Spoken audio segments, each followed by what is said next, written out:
Sok langsung aja mulai. Iya, lagi minum ya. Baik, memang kita memasuki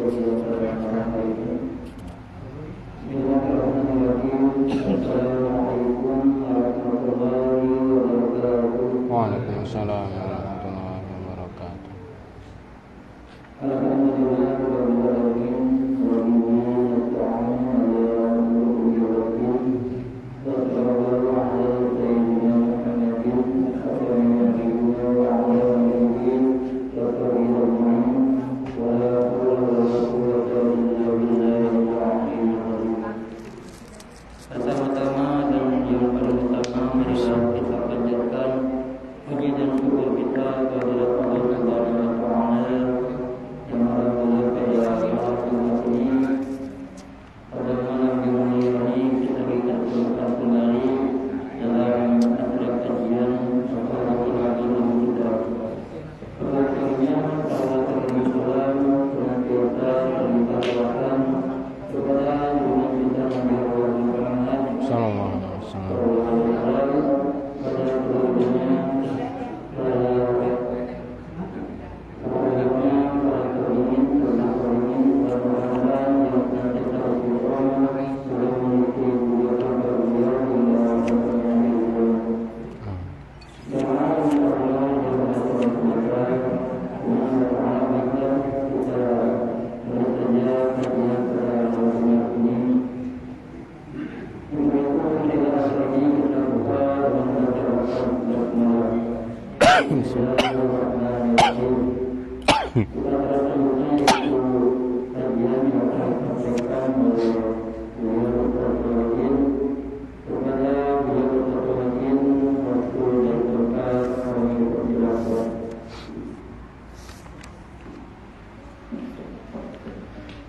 Bismillah, assalamualaikum warahmatullahi wabarakatuh.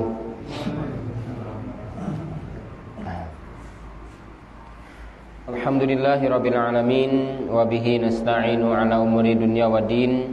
Wassalatu wassalamu ala asyrafil anbiya'i wal mursalin wa ala alihi wa sahbihi ajma'in. Qala Allah ta'ala fil Qur'anil Karim ba'da an na'udzu billahi minasy syaithanir rajim. Bismillahirrahmanirrahim. Ya ayyuhalladzina amanu taqullaha haqqa tuqatih wa la tamutunna illa wa antum muslimun. Ya ayyuhan nasu taqu rabbakumul ladzi khalaqakum min nafsin wahidah wa khalaqa minha zawjaha wa batha minhuma rijalan katsiran wa nisaa'a wa taqullaha alladzi tasaaluna bihi wal arham innallaha kana 'alaikum raqiba. Wa qala Rasulullah sallallahu alaihi wasallam ittaqillaha haitsu ma kunta wa atbi'i sayyi'atal hasanata tamhuha wa khaliqin nasa bi khuluqin hasanin. Allahumma la sahla illa ma ja'altahu sahla wa anta taj'alul hazna idza syi'ta sahla. Allahumma anfa'na bima 'allamtana wa 'allimna ma yanfa'una wa zidna ilma. Amma ba'du. Hadirin wal hadirat, bapak-bapak, ibu-ibu, saudara-saudari jamaah Mushola Al-Jauhar dan jamaah majelis taklim yang dimuliakan Allah Subhanahu wa taala. Pertama, marilah kita selalu panjatkan puji syukur kita kehadirat Allah Subhanahu wa taala. Terlebih kata para ulama, ini adalah mawasimu at-ta'at, artinya adalah musim-musim ketaatan. Karena memang akan bergulir dari bulan-bulan haram, dari bulan Dzulqa'dah, Dzulhijjah sampai kemudian nanti Muharram, itu adalah mawasimut ta'ah, musim-musim ketaatan yang tentunya untuk kita selalu berbekal dengan iman dan takwa kita, sehingga nanti ketika kita bertemu dengan Allah Subhanahu wa taala akan menemuinya dengan wajah yang berseri-seri, akan menemui Allah Subhanahu wa taala dengan persiapan yang matang, sehingga kita juga diakui dan diridhai oleh Allah Subhanahu wa taala atas segala jerih payah usaha, upaya, ikhtiar yang maksimal yang kita lakukan semasa hidup di dunia ini. Salawat teriringkan salam semoga selalu tercurah tersampaikan kepada Nabiullah Muhammad sallallahu alaihi wasallam yang menjadi guru kita, suri teladan terbaik bagi kita semuanya. Tidaklah istri-istrinya Nabi sallallahu alaihi wasallam, ada yang mengatakan 9, ada yang mengatakan 11, semuanya bercerita itu tiada lain hanyalah semua kebaikan demi kebaikan yang pernah dilakukan atau diucapkan oleh Rasulullah Shallallahu Alaihi Wasallam. Entah yang dari Maimunahnya, entah yang dari Saudahnya, entah yang dari Ibunda Aisyahnya, entah yang dari Hafsahnya, semuanya bercerita sebagaimana yang dijelaskan oleh Syekh Shaleh Al-Munajjid hafizahullah taala di dalam bukunya yang berjudul Interaksi Rasulullah Shallallahu Alaihi Wasallam. Ini luar biasa sekali ya. Maka mudah-mudahan kita juga bisa mencontoh, meniru, menindaklanjuti setiap apa yang menjadi sunnah-sunnah beliau sampai kemudian kita dipisahkan oleh Allah Subhanahu wa taala, yaitu ruh dengan jasad kita semuanya, dan kita mendapatkan syafaat Rasulullah di hari kiamat. Amin Allahumma amin. Bapak Ibu jamaah rahimani wa rahimakumullah, tema kita pada malam hari ini adalah bahwa ketika mizan atau yaumul mizan, hari penimbangan amal itu betul-betul akan terjadi. Ketika mizan itu ditegakkan oleh Allah Subhanahu wa taala untuk menimbang hasil dari jerih payah, hasil dari setiap upaya, apa-apa yang sudah dilakukan oleh hamba-hamba Allah Subhanahu wa taala tanpa terkecuali semuanya akan ditimbang. Kalaupun Nabi Shallallahu Alaihi Wasallam menceritakan kepada para sahabat, kepada kita semuanya, ada di antara mereka yang dalam bahasanya badannya itu sebenarnya besar gitu ya, gemuk. Akan tetapi ketika ditimbang di mizan tadi, ternyata tidaklah dari berat badannya tadi ketika ditimbang oleh Allah Subhanahu wa taala hanyalah seberat sebelah sayap nyamuk. Sampai seperti itu. Karena apa? Gak ada amal. Tidak ada amal kebaikan. Karena memang ada dasar bahwasanya yang ditimbang nanti adalah manusianya, ada juga yang ditimbang adalah amalnya. Kemudian juga nanti juga Allah Subhanahu wa taala akan membela dengan bitokoh la ilaha illallah.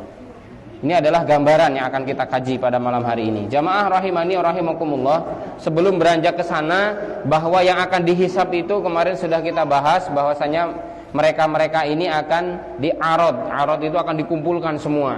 Semua manusia akan dikumpulkan kemudian dihisab ya, seluruh makhluk bahkan ya, dihadirkan di hadapan Allah, lalu ditampakkan seluruh lembaran amal mereka. Sekecil apapun yang mereka lakukan pasti Allah Subhanahu wa taala akan mencatatnya. Allah Subhanahu wa taala tidak akan alpa, tidak akan pernah melupakan apapun yang pernah kita kerjakan, gerak-gerik yang pernah kita lakukan semasa hidup di muka bumi ini. Allah Subhanahu wa taala Maha teliti terhadap semua amal-amal para hambanya. Kemudian setelah itu, amal maksiat yang dilakukan orang-orang beriman ditutup rapat oleh Allah Subhanahu wa taala. Kemarin juga sudah kita singgung sedikit ya. Ini betapa rahmatnya Allah Subhanahu wa taala yang maha luas. Kemudian juga kasih sayang Allah Subhanahu wa taala yang tiada ujungnya kepada orang-orang beriman, sehingga ada di antara mereka yang bermaksiat oleh Allah Subhanahu wa taala ditutup rapat dan tidak disaksikan oleh semua makhluk, hanya Allah yang tahu dengan dirinya. Sehingga ketika kita bahas, ditanya tentang ada diskusi, ada sebuah diskusi yang cukup sengit di dalamnya, maka Allah Subhanahu wa taala berfirman, pokoknya sudah saya ampuni semua apa yang telah terjadi dan aku ridho bahwasanya engkau adalah sebagai orang-orang yang beriman. Jamaah rahimani rahimakumullah, akan tetapi ada juga dari mereka-mereka yang celaka, mereka-mereka mungkin secara fisik, secara kiprah kita sangat betul-betul mengakui, manusia melihat, manusia akan memandang bahwasanya orang ini benar-benar orang hebat. Dijelaskan dalam riwayat Muslim, kata Nabi Shallallahu Alaihi Wasallam dari Abu Hurairah, ada tiga manusia ya, tiga golongan manusia tentunya. Ini contoh-contohnya saja. Yang pertama, dia adalah seorang pejuang, mujahid. Ketika ditanya oleh Allah Subhanahu wa taala akan nikmat yang Allah Subhanahu wa taala berikan kepada dia, maka ternyata dia mengatakan, ya Allah, tidaklah aku gunakan nikmat itu kecuali aku adalah untuk berperang fisabilillah, kemudian sampai aku syahid. Tapi Allah Subhanahu wa taala menimpali, Allah Subhanahu wa taala menjawab, kadzabta, bohong. Kamu telah bohong, karena berperangnya kamu, keikutsertaan kamu di dalam peperangan ketika itu hanya ingin disebut apa? Perwira, atau ingin disebut sebagai pendekar, atau ingin disebut sebagai pahlawan. Sehingga Allah memerintahkan kepada malaikatnya untuk menyeret dari seseorang ini tadi, dimasukkan ke dalam neraka. Yang kedua, Nabi SAW menceritakan yaitu kepada orang yang dia belajar Quran, kemudian mengajarkan Al-Quran, akan tetapi ternyata dia juga kata Allah Subhanahu wa taala, kamu bohong. Karena kamu belajar Quran hanya ingin disebut qori, orang yang pandai membaca Al-Quran, orang yang hebat bacaannya, bagus bacaannya ketika jadi imam misalkan seperti itu. Ini kalau ada rasa-rasa seperti itu maka kita hilangkan. Kalaupun misalkan mungkin suara kita bagus misalkan, ya sudah, itu semuanya urusannya dengan Allah Subhanahu wa taala. Penilaian manusia itu bonus. Meskipun ya memang ada penilaian manusia. Tidak mungkin kita akan merasakan ketentraman, ketenangan ketika ada yang bacaannya bagus, fasih ya, dengan huruf-huruf yang fushah ya. Kemudian kok tidak merasa ketentraman. Nah, itu kan bermasalah malah di dalam diri kita. Itu bonus lah intinya. Akan tetapi khususnya adalah diri kita dengan Allah Subhanahu wa taala. Karena ini ngeri sekali. Tergelincir sedikit dalam hal niat, ternyata kata Allah, kamu bohong karena kamu ingin disebut sebagai orang ahli Quran, sebagai qori. Maka kemudian karena Allah tahu isi hati manusia tadi, Allah masukkan ke dalam neraka. La haula wala quwata illa billah. Yang ketiga adalah orang yang dermawan, diberikan harta, kemudian dia juga infak sana sini. Akan tetapi kata Allah Subhanahu wa taala, ya kadzabta juga, kamu bohong. Karena apa? Kedermawanan kamu supaya disebut bahwasanya kamu ini adalah pahlawan. Ya tadi, orang yang paling dermawan, orang yang terkenal, ngasih ke sana ke sini, hanya ingin disebut itu. Ada ini ya, ada sebuah lelucon ya di video, masa di video di WA itu sudah beredar juga. Jadi ketika entah sholat Jumat atau apa gitu ya, dia milih-milih duitnya, ada 1.000, ada yang 100.000, kemudian jatuh yang 100.000. Ternyata yang 100.000 itu diberikan dari yang belakang. Pak, ini tolong dimasukkan gitu. Apa namanya, enggak ngomong tolong dimasukkan, cuma dikasih aja duit 100-nya, dimasukkan ke dalam kotak infak. Dimasukkan dalam kotak infak, kemudian akhirnya bapak yang di belakang tadi ngomong, "Pak, itu duit sampean." Astagfirullah katanya. Tadinya mau ngasih 1.000. Lah 1.000 mintanya surga. 1.000 mintanya. Nah, ini beda halnya dengan itu ya. Ya, jangan pelit juga, tapi jangan juga ketika berlimpah harta, memiliki keberlimpahan dari harta yang Allah Subhanahu wa taala titipkan, kok kemudian malah riya. Karena di dalam penimbangan amal ini nanti ada yang kosong, momplong pokoknya ya. Ada yang kosong sama sekali, tidak ada isi di dalam amalnya karena habis termakan dengan riya. Kata Nabi SAW, akhwafu ma akhwafu ala ummati, yaitu syirkul asghar. Satu hal yang paling aku takutkan terhadap umatku adalah syirik kecil. Syirik kecil ini apa kata para sahabat? Yang seperti apa? Bukankah syirik ini adalah la zulmun azim, kata nasihat Luqman Al-Hakim kepada sang anak. Maka kata Nabi SAW, syirkul asghar itu adalah riya, pamer. Nah seperti itu. Naudzubillah ya. Jamaah rahimani wa rahimakumullah. Siapa saksi kita semuanya nanti? Saksi-saksi yang akan didatangkan oleh Allah Subhanahu wa taala ketika kita dihisab kemudian ditimbang, itu adalah Allah Subhanahu wa taala itu sendiri. Allah yang akan bersaksi atas semua amal-amal kita. Sebenarnya sudah cukup, sangat cukup sekali ketika Allah Subhanahu wa taala sudah mengadili apa yang sudah kita lakukan. Karena apa? Allah Maha tahu semua gerak-gerik hamba-hambanya, makhluk-makhluknya. Sampai mungkin plankton atau mungkin amuba yang tidak terlihat, hanya bisa dilihat dengan mikroskop ya gitu ya. Itu semuanya Allah Subhanahu wa taala Maha tahu. Sampai virus mungkin yang bagaimana aktivitasnya, gerak-geriknya Allah juga tahu. Akan tetapi Allah hadirkan ada 4 saksi di sini untuk apa? Kalau mereka orang beriman, mereka nambah yakin imannya. Berarti betul Islam yang saya anut, iman yang betul-betul saya tanamkan dalam diri saya semenjak saya kecil, dan ditanamkan oleh kedua orang tua saya, bahwasanya tidak main-main di dalam hal hari perhitungan. Orang-orang kafir orang-orang yang durjana, orang-orang yang mereka tidak ada satupun bagian kebaikan dalam dirinya, mereka akan kecewa, menyesal. Mereka menganggap hanya satu saja, hanya Allah yang akan bersaksi. Itu pun mereka sudah tidak percaya.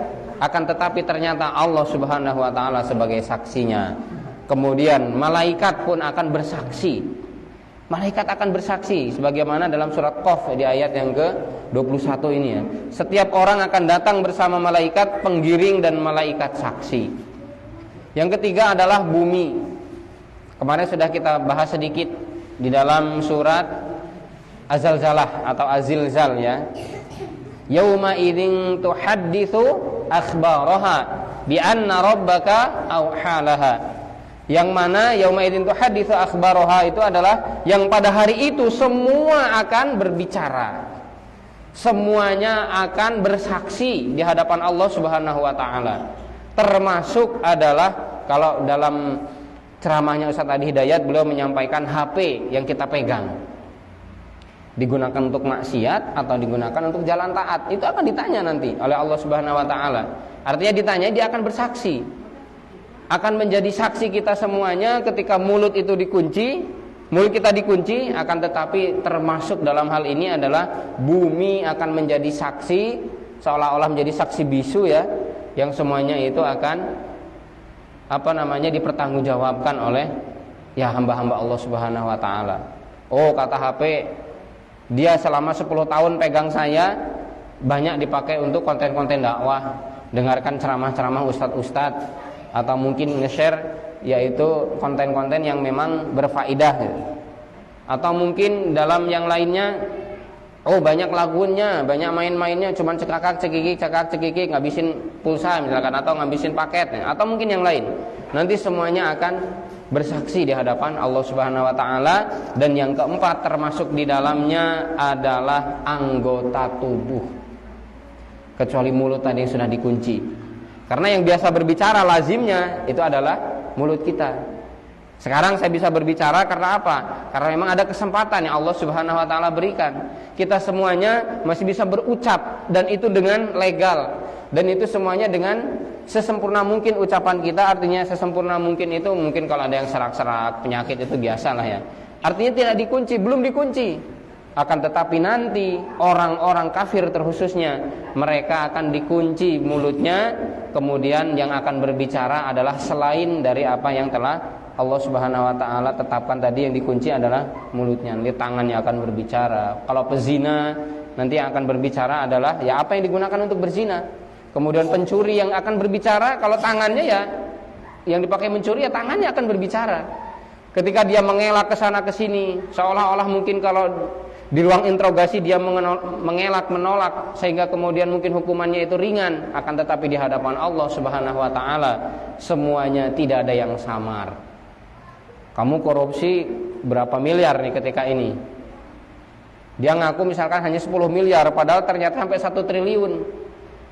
Di mulutnya 10 miliar, ya Allah, ternyata tangannya yang telah memegang, kemudian juga perutnya juga yang bersaksi telah memakannya, itu 1 triliun ternyata. La haula wala quwata illa billah.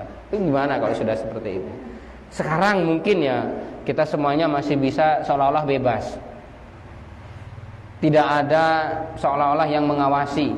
Karena apa? Yaitu tadi Allah Subhanahu wa taala memang menyengaja untuk tidak menampakkan dirinya, karena juga salah satunya karakter atau sifat dari dunia itu adalah terhina sebenarnya. Akan tetapi kita memang diminta oleh Allah Subhanahu wa taala sebagai bentuk fitrah tetap untuk bisa menghuni ya muka bumi ini sampai waktunya nanti tiba. Jamaah rahimani wa rahimakumullah, juga ada beberapa golongan-golongan yang mana dijelaskan oleh Nabi Shallallahu alaihi wasallam. Ada 3 golongan yang Allah pun tidak sudi mengajak berbicara kepada seseorang ini tadi. Siapa ini? 3 golongan ini, yaitu mereka yang bersumpah atas dagangannya sehingga bisa mendapatkan keuntungan yang lebih banyak. Itu baju itu, pakaian ini harga berapa misalkan, atau peci lah misalkan. Peci ini harga berapa? 50 gitu. Padahal modalnya 15.000 misalkan. Kata dia 50.000 kata penjualnya. Kemudian ditawar 35 lah ya. Demi Allah loh, modalnya aja belum dapat. Ini sumpah palsu Supaya apa? Meraih keuntungan. Modalnya 15 peci itu, dijualnya 50.000, ditawar 35.000. Bahasanya demi Allah, sampai demi Allah itu, Bang. Sampai bawa sumpah. Ya demi Allah ini benar-benar ini sama teman aja lah. Belum bisa kalau cuma segitu. Karena modalnya aja belum dapat. Padahal modalnya 15.000, sudah melampaui, berarti itu sudah lewat 20.000. Sudah punya untung 20.000 dari modal. Akan tetapi karena memang dia harus menjualnya 50.000, sampai bersumpah dengan sumpah palsu. Ini Allah Subhanahu wa taala tidak sudi untuk ngajak bicara orang tersebut ya. Kemudian yang kedua, seseorang yang melakukan sumpah dusta setelah asar dengan ambisi bisa mendapatkan harta orang muslim lainnya. Ini perebutan waris, kemudian mungkin yang lain, atau mungkin wasiat juga bisa jadi seperti ini ya. Dan seseorang yang menahan kelebihan air ya, tidak berbagi, artinya punya air dalam masa kemarau panjang, punya sumur, atau mungkin dia ada di situ debit airnya mungkin masih bagus lah ya di sumurnya dia atau mungkin di tempatnya dia, akan tetapi ditahan. Karena apa? Karena mungkin hanya memikirkan pribadinya dan keluarganya. Sehingga kata Allah Subhanahu wa taala, dulu kamu menahan rizki yang aku titipkan, dulu kamu menahan air yang sebenarnya itu adalah titipan dari Allah Subhanahu wa taala, maka pada hari ini aku akan menahannya.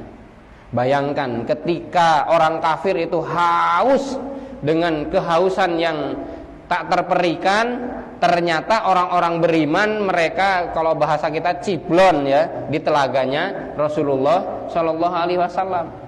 Jangan khawatir, telaga Nabi itu cangkir-cangkirnya ya, itu ada nujum minas sama, bahasanya seperti itu. Sebanyak bintang di langit itu cangkir-cangkirnya, dan satu cangkir itu terbuat dari emas. Bayangkan. Itu orang beriman gak akan berebut, mereka akan meminum kemudian dengan sepuasnya. Orang-orang kafir, bahkan orang-orang yang sudah merubah syariat, mereka-mereka yang menambah atau mengurangi syariat Allah Subhanahu wa taala atau ajaran Rasul sallallahu alaihi wasallam, mereka akan ditahan di haud atau telaga Nabi sallallahu alaihi wasallam. Ini pembahasan juga akan kita bahas di pertemuan yang akan datang. Akan tetapi ini sebagai bentuk mukadimah yang harus kita pahamkan ya. Sama dengan ini, ketika dia menahan yang air ini kan memang betul-betul sebagai hal yang sangat vital ya dalam kehidupan manusia. Mungkin orang akan bertahan tidak makan 1 minggu, akan tetapi kalau tidak minum 1 minggu, kira-kira seperti apa? Mungkin akan sempoyongan dia ya, pingsan mungkin bisa bangun kemudian pingsan lagi, bangun pingsan lagi. Karena apa? Itu tadi air itu sangat luar biasa sekali vitalnya. Makanya Utsman bin Affan, ya sahabat Utsman bin Affan radhiyallahu taala anhu, beliau ini kata Nabi Shallallahu alaihi wasallam, pokoknya udah nggak akan pernah ada yang mengganggu, artinya tidak akan ada lagi bisa membahayakan sahabat Utsman bin Affan dari entah siksa neraka atau mungkin pertanyaan di alam kubur. Karena apa? Beliau ini jasanya luar biasa untuk Islam, membebaskan yang namanya sumur yang ketika itu dimiliki oleh orang Yahudi, dibebaskan khusus untuk apa? Kaum muslimin silahkan diambil gratis. Padahal ketika itu kalau mengambil, kalau kita rupiahkan misalkan ya, 1 ember itu harus dibayar 100.000. Padahal kaum muslimin tidak semuanya kaya. Nih luar biasa. Makanya mengalirkan air itu bagian dari satu sunnah yang diajarkan oleh para sahabat. Jamaah rahimani wa rahimakumullah. Kemudian juga ada 3 perkara yang akan menjadi musuhku ya, kata Nabi Shallallahu alaihi wasallam pada hari kiamat, yaitu seseorang yang memberi dengan namaku tetapi dia berkhianat. Itu yang pertama. Kemudian seseorang yang menjual orang merdeka kemudian dia memakan hasilnya. Dan yang ketiga adalah seseorang yang mempekerjakan karyawan akan tetapi diulur-ulur untuk pemberian gajinya atau upahnya. Makanya ada bahasa, sebelum keringat si karyawan ini atau si pekerja ini jatuh ke bumi ya, jatuh ke tanah, jatuh ke muka bumi, maka tunaikan dulu haknya. Berikan haknya yang menjadi hak dari bahwasanya dia ini adalah seorang karyawan, pekerja dari kita semuanya. Ada lagi yang luar biasa yang diceritakan oleh Nabi SAW dalam hadis riwayat Muslim tentang 3 orang ya, 3 pemuda yang terkurung di dalam sebuah gua. Ketika mereka berteduh ya, neduh di gua, kemudian tertutup dengan batu. Ternyata di situ ada satu wasilah yang bisa menjadi pertolongan di sisi Allah Subhanahu wa taala kepada mereka. Salah satunya adalah bosnya yang memang luar biasa. Jadi suatu ketika Nabi menceritakan bosnya ini ketika akan mengupah si karyawannya keburu pergi. Loh, ini kemana ini? Mas siapa gitu, Mas A gitulah misalkan ya. Kok nggak ada? Waduh, ini gimana ya? Haknya dia belum ditunaikan ini. Padahal sudah mau saya tunaikan. Bagaimana ini persaksiannya nanti di hadapan Allah Subhanahu wa taala? Sampai kemudian dianak pinakan. Sampai kemudian dianak pinakan para jamaah sekalian, Bapak Ibu rahimani wa rahimakumullah. Dibelikan pokoknya hewan piaraan. Dibelikan hewan piaraan sampai beranak pinak, sampai berkembang biak sampai banyak sekali. Suatu kondisi karyawan tadi ingat bahwasanya ada hak yang belum ditunaikan oleh bosnya. Datanglah kemudian ke si bos tadi menagih, "Bos, saya ini setahun yang lalu ini loh kerja di sini. Kerja apa? Pokoknya saya kerja, lupa saya kerjanya apa. Tapi kalau nggak salah saya ngoret lah gitu, ibaratnya di kebun sampean, di kebun kurma." Loh, terus gimana? Ya saya mau minta haknya. Oh ya sudah, tapi saya punyanya cuman itu. Mana? Itu adalah padang savana yang di situ banyak ternak. Itu gaji kamu saya kembang biakan, itu jadi itu.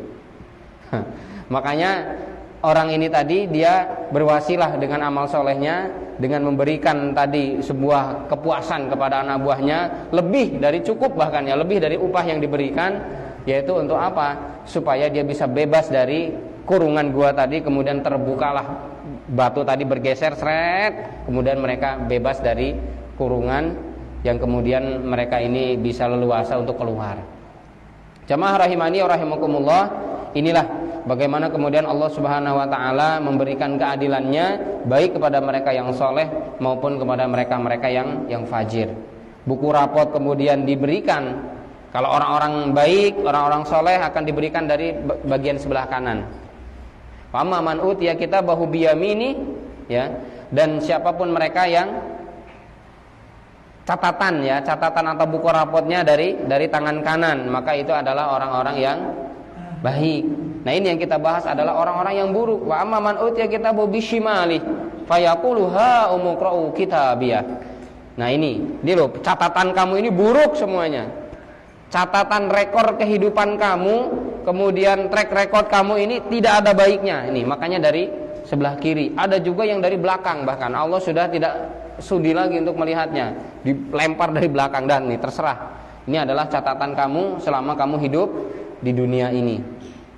Jamaah rahimani wa rahimakumullah, maka kemudian setelah semuanya dihitung, ditegakkanlah mizan. Mizan itu timbangan. Jadi tidak bisa ditakwil kemana-mana. Ya siapapun, ya, Ahlus Sunnah wal Jamaah, mereka meyakini bahwasanya mizan itu timbangan. Ya zahirnya zahir timbangan. Tapi kata Allah Subhanahu wa taala, ya kata Nabi sallallahu alaihi wasallam, timbangan itu kalau dibanding dengan langit dan bumi lebih besar timbangannya. Karena langit dan bumi ketika diletakkan di salah satu neraca, kan ada dua neraca tuh ya, ada dua daun timbangan itu. Ada kanan, ada kiri. Nah, ketika diletakkan di salah satunya, itu masih lapang timbangan tadi. Segede apa itu ya? Nggak bisa dibayangkan. Bagaimana timbangan itu tadi yang akan juga ya menjadi saksi bagi kita semua.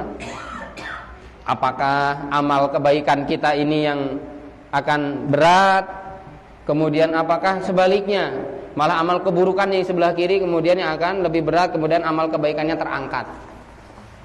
Maka dalam hal ini Allah Subhanahu wa taala akan menghadirkan pembela yang namanya bitokoh la ilaha illallah. Apa itu bitokoh la ilaha illallah? Alah, kalau cuman karcis nonton konser Coldplay itu berapa itu? Coldplay itu berapa itu? 11 juta ya. 11 juta ya, enggak ada apa-apanya itu. Naudzubillah ya, untuk kemaksiatan aja sampai dibela-belain, ada yang sampai jual rumah ada ya. Ada yang sampai pokoknya banyak lah pokoknya ya. Kalau syiar-syiar setan itu banyak yang suka. Tapi kalau sudah syiar-syiar Islam, syiar-syiar iman, itu banyak yang menyingkir ya. Wah, ini kayaknya bukan bagian saya itu.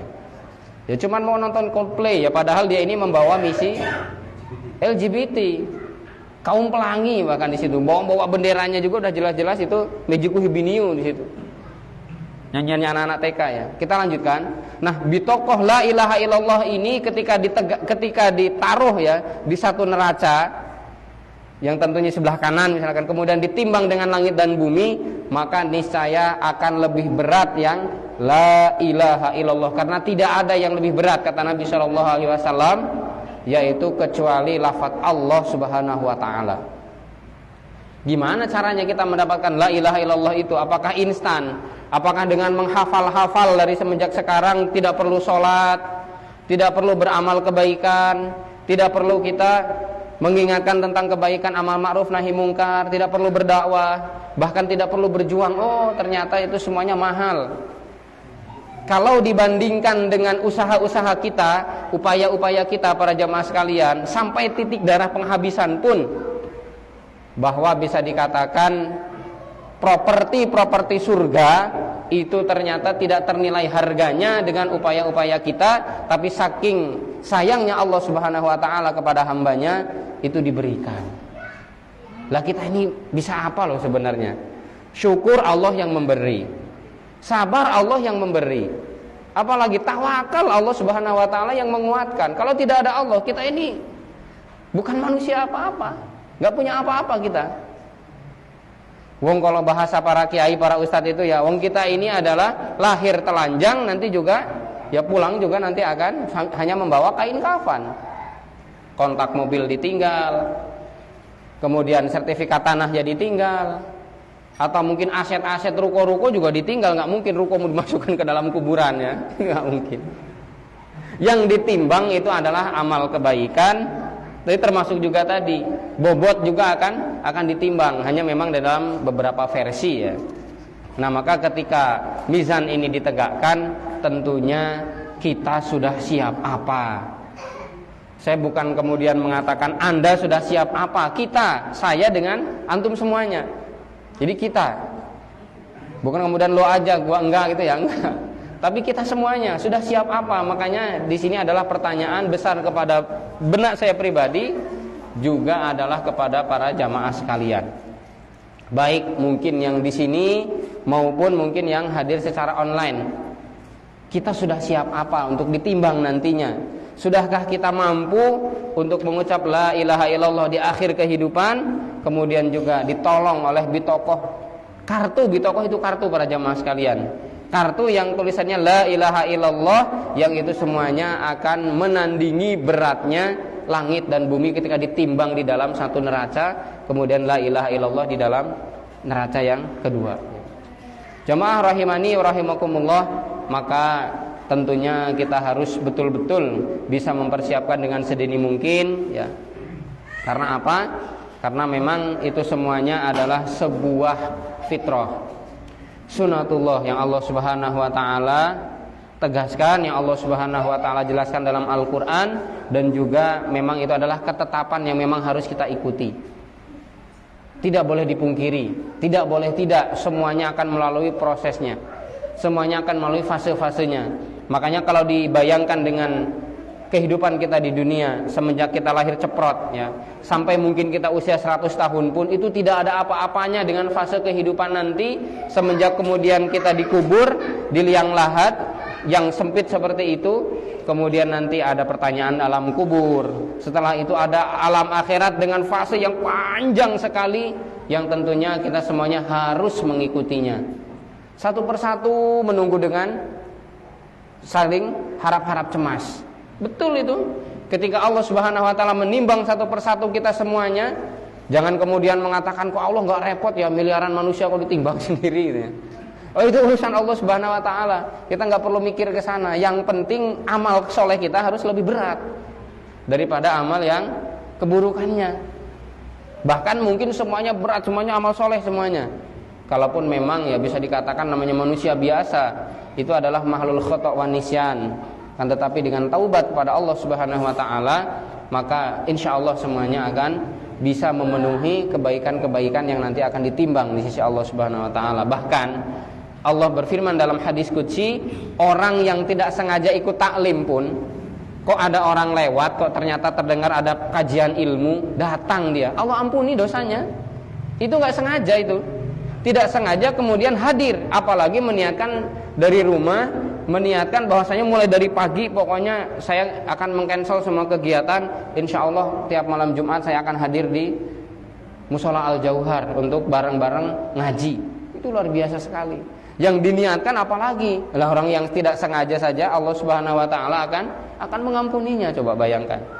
Ini bagaimana kemudian kasih sayang Allah Subhanahu wa taala yang begitu luas kepada hamba-hambanya, itu kepada kita semuanya. Jamaah rahimani rahimakumullah, maka dijelaskan ya oleh para ulama, mari kita semuanya bersiap-siap, kemudian juga diajak oleh mereka-mereka semuanya, dan juga berbekal dengan sebaik-baiknya jadikan Al-Quran, jadikan sunnah Nabi SAW sebagai ukuran kehidupan kita semuanya, sehingga kita akan dipandu. Kehidupan kita semuanya akan dipandu melalui Quran, kemudian kehidupan kita juga akan dipandu melalui sunnah Nabi SAW, dan juga bagaimana praktik para ulama terdahulu, mari kita teladani, sehingga kita semuanya akan diselamatkan dari berbagai bentuk malapetaka, baik di dunia maupun di akhirat. Kemudian juga ketika kita dihadapkan dengan Yaumul Mizan, hari ditimbangnya amal, kita tidak malu di sisi Allah Subhanahu wa taala. Karena orang kafir itu malu. Sudah dengan depresi yang luar biasa, pikirannya kacau tidak karuan, ketika melihat hasil dari apa yang dia peroleh ternyata nihil. La haula wala quwata illa billah. Ibaratnya seperti ini. Ini sebagai bentuk sesi penutup ya.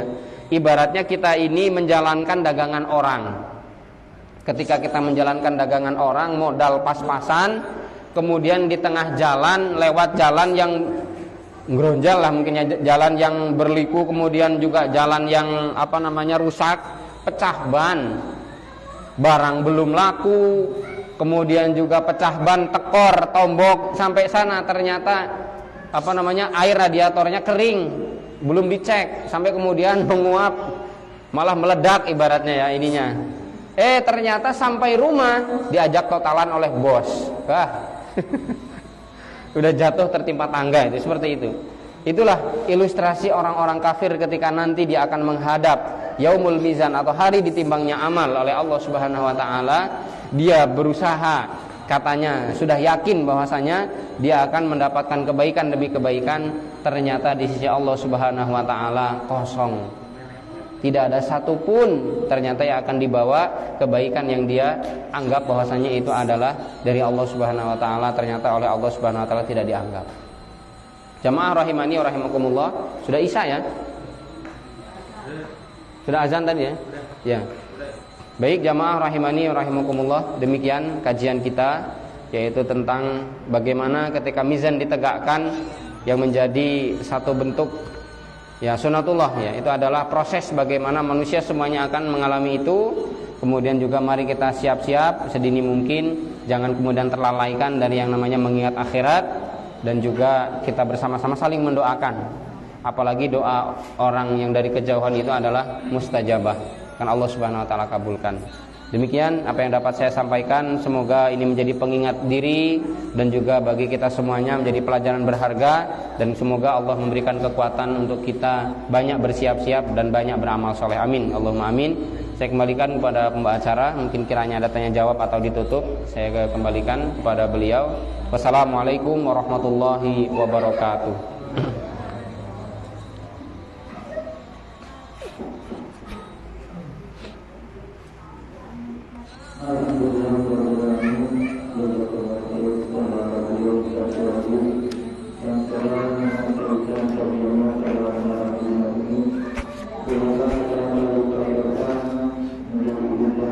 Terima kasih.